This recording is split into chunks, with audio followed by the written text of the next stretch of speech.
Kumusta sa lahat mga kaibigan? Sa channel na ito, ipapakita ko kung paano mag-log out o magtanggal ng iCloud account sa iyong iPhone.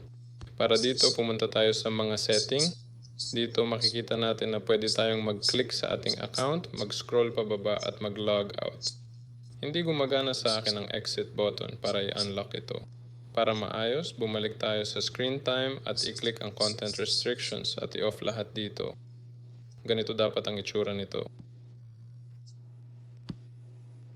Pagkatapos, i-click ang i-disable ang screen time passcode. Ilagay ang code dito, bumalik sa account at ngayon pwede na. Sandali lang.